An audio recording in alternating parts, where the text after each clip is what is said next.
So apparently the film industry is broken. Hollywood is in decline and YouTube is dominating. YouTube is having a huge share of the market, bigger than Netflix and all the major streamers. Does it even make sense to pursue a career in film editing right now? You don't want to be cutting a YouTube video. Well, hold on. Because I think this is a great time to be a filmmaker. To be actually a filmmaker who edits. Filmmaking is about to have a renaissance. That's what I think. Just not in the way you might imagine. In this video, I want to share 3 strategies that I apply based on some facts about the industry that will never change. All of this in this video.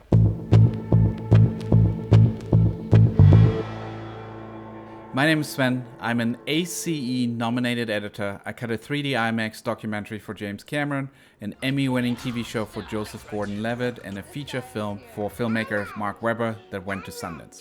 Okay, cool. Scene. Most of my work is in independent features and documentaries. And I can tell you, indies are a great place to be working, especially now. I see so many opportunities. I actually had my best year. I had my hands on 2 feature films and a huge documentary that I'm still cutting, actually. Fact number 1, nothing stays the same. The film industry is constantly changing. In the 90s, it was the boom of the indies. Then it became all about television. Then it became all about streaming. And now we're talking about YouTube, TikTok, we're talking about AI, and all that has a tremendous impact. It disrupts an industry. And there are a lot of people that are sort of left on the side, and there are many people that adapt. Your strategy is to look for these dots and connect them early. That doesn't necessarily mean you need to follow every trend. As a matter of fact, being skeptical of trends can often give you a leg up. But there are certain things that will not come back. So for example, going from an assistant editor to an editor, that opportunity is almost gone. Remote working made it so much harder for people to really get through the gate because physically they weren't there. And now with AI, we're probably going to have so many disruptions, especially in kind of the lower tier editing, these more organizational jobs. Your assistant editor now is an AI, so how are people going to be able to really succeed and break into the industry? Well, don't panic. Stories always survive, and the greatest storytellers thrive. When I talk to new directors about their project, I'm so laser focused on just the storytelling aspect. What is the story? What is the vision behind the story? And how are we going to engage an audience? I find that being very passionate about the projects that I say yes to is such a great fuel to do all the hard things when these projects last for months at an end. That documentary that I cut, I started in January and I'm still working on it. Okay, hi. So I'm obviously doing this YouTube video and I thought, in addition to sharing some strategy tips, I actually show you that I'm actually working on a project right now and what my workflow looks like. I am cutting a documentary right now that is a nonpartisan film. It's not trying to convince you to vote for one party or another. It's showing the election process and what's working, what's not working. Specifically, how we can create a system that incentivizes good behavior of politicians. Anyway, I can't show too much of this documentary. I can talk about it a little bit, but I want to show you my process. I got this in January in Premiere, which I'm not a Premiere guy, but I've gotten really good again on Premiere. It was in Team, which is one version of Premiere that allows you to collaborate, but it has issues and it created a lot of lagginess. So I encouraged to move to production and we hired a specialist to help us with the transition and we're now in production. And what does that mean? Each folder here is actually a project on its own. It's living in the cloud on LucidLink. And you can see my fellow editor Dustin is currently working on Reel 3, Reel 4, and the master assembly while I'm in Reel 1. I can't do any changes on Reel 3 right now because it's locked. I could make a copy of it and then make changes, but I don't want to touch Reel 3 until he's done with it. We're breaking up the film into reels because one, we can share, we can work at different parts of the film at the same time, and secondly, it just makes it more contained. Then when we deliver the film to sound and color, they also keep working in reels, and then at the end it all gets put together again. And how do I deal with notes? First of all, I have a script. These are This is the script. This is probably 200 pages or more of just every beat in the film. And the first version of this film was 6 hours long. And that was 2 weeks before the late deadline for Sundance. And then we had to spend 2 weeks to cut it down to 2 hours, 20 minutes. Okay, so how do that's number one, I read the script. Number two is I use something that also is owned by Adobe. It's called Frame.io. And Frame.io has whatever the latest reel upload is here. And then the producers give notes on every little beat that they want to have a change on. So for example, right here, ending is great. Those are my favorite notes because obviously then I don't have to change anything. Okay, what's another note right here? It's this one. Is there a better, more general comment from Scott to swap out here? This is too in the weeds. So I found a different one. All the ones that have a green check mark, I already addressed. And I'm currently working on this one. Let's go tri-panel here of every state on election day. So let's look at this real quick. Okay, I'm going to show you how I address this note in just a minute, but let's go to strategy number 2. Here's fact number 2. Work attracts work. If you're not working, get working. And you might say, how? I don't know what to do. Nobody is calling me. I'm sending out resumes and nobody's answering me. If you don't have a client that's paying you to work, find a client paying you something. Or find a client is willing to give you a chance for free. Yes, I know, it's hard to work for free, and if you do it for a long time, you feel like you get taken advantage of. But most of my great jobs started off with me offering some free value. I cut a film for James Franco, and the way that I got the job is I offered that I would take a week and cut one of the most difficult scenes in the film.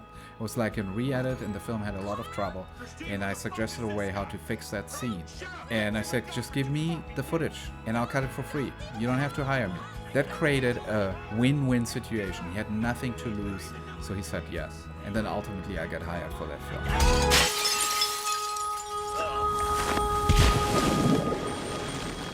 Yes, I'm lucky many times, but I'm lucky because I'm in the right place and I try to be as prepared as I can be.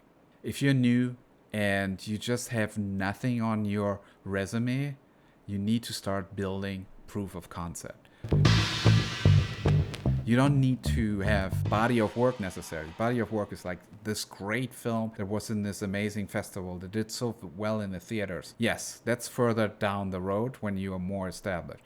But at the beginning, all you need is proof of concept. And in this video, I'm going to show you a way how you can cut a short right now, guaranteed.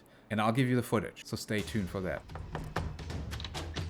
Want to cut a short or meet some of the top working editors in the industry? Then buckle up because we got Edit Rave 2025 coming November 20th. Are you ready to go jogging? Yes! A free event and the ultimate online editing summit. For the 4th year in a row, meet industry-leading editors, learn their secrets and discover how they stay ahead.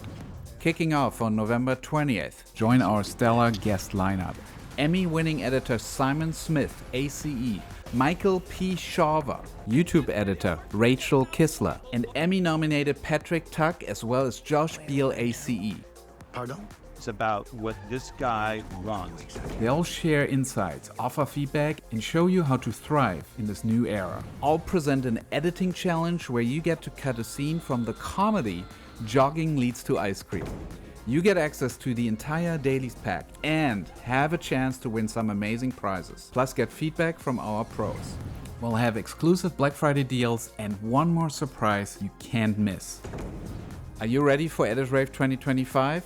Well then click the link in the description and secure your free pass while we still have spots. Do it now. Do it. Do it. You need to always be working. If you don't have a client, work on your own stuff. Find something to do for yourself, your reel, a short, to learn the craft and then show it to people. Because that will do two things. First of all, you'll grow so much better if you have an audience that tells you you suck. you also put yourself in a position where suddenly you became visible. And somebody might really like what you're doing, even though it's small and it's like this one thing. It might still connect with the project that they're working on. While you cut a comedy, we're working on a comedy over here. I really like your sensibility that you brought to that project. Would you be interested in cutting our short? Shorts are still a great way to get into becoming feature film editors. The bottom line is, no matter where you are in your career, you should always be working. Most of the time when I'm not getting a phone call, I'm so busy with other things, like doing this YouTube video. Whatever it is, I'm always on a project. The best way to learn is working on a job and being challenged to solve problems fast. This documentary I cut, I had to learn a new skill and leverage up, and this all compounds into a career. Fact number 3. Every editor cuts differently. And the best editors, when you see them show you a scene, you can tell that they are exceptional. So editors are just slamming shots together as they were written in the script without really understanding how to make a scene work, how to pace it out in a way that the audience engages and is asking the most important dramatic question, which is, will something happen? Will something happen that matters to the audience? Understand that you bring a value to the project that is beyond your technical skills. It's even beyond your storytelling skills. It's the whole package, the way that you talk to a director, the way you listen, the way you take notes. Handwritten notes is what I do. The way that you address them. Sometimes there is disagreement. The way that you handle it by not arguing, but actually executing and showing the director what's working, what's not working in a way where they can make the decision on their own whether it's working or not. Okay, I want to show you how I address notes. And I'm currently working on this one. Let's go tri-panel here of every state on election day. So let's look at this real quick. So we see this little moment. I'm going to show you something here. Initiatives advanced to November. And as this guy is talking, we want to see a tri-panel of the different states doing this. And this is currently what I'm working on right here. This is me already starting to put in some panels of the different states where volunteers are going door to door, door knocking. Seen so many state campaigns and ballot initiatives advanced to November to give. So this one, I actually stole this template that I built for another scene, and the producers liked it so much. This is from that previous scene. I'm going to replace the shot with a shot. Let's see which ones they're suggesting. They say Idaho, Montana. Now I remember I cut that scene where this guy, he's like the grassroots leader in Idaho. His name is Luke. And that scene lives in another project, in my cuts. So I'm going to go back into my cuts right here, and I'm opening this up now. You can see how big this project is. It's like close to 50 terabytes. All right, this is now open. You can see it right here. And I'm going to current cuts. This is where I keep all my sort of initial cuts that I did before we built the reels. This is where we probably would see Luke doing some signature gathering. They are door knocking. I really want the main guy. I want to show him. There we go. That's him. I'm going to grab one of these shots right here. This is a great shot. So I'm going to grab this shot right here, and I'm going to put it to replace this shot. This shot is over here. Boom. What I'm going to do is paste this thing that I just copied over here. That is. I'm going to make it exactly the same length as this guy down here. I'm going to copy the attributes, put them in here, that whatever that movement is there, that's going to be my starting off point. So, and then I'm going to replace it. See, now it's over there. Let's see how that works out. We've never seen so many state campaigns and ballot initiatives advanced to November to give voters an option of. It's maybe not quite optimized yet, but I just want to fill this and then start November to give voters tweaking an it. option. Never seen so many state campaigns and ballot initiatives advanced to There you November go. to give voters an option of reimagining. We're gonna add one more state here, which was Montana. So Montana opening cut. Let's look at that. So this is our main guy here in Montana, and I'd love to see him, like to see his face.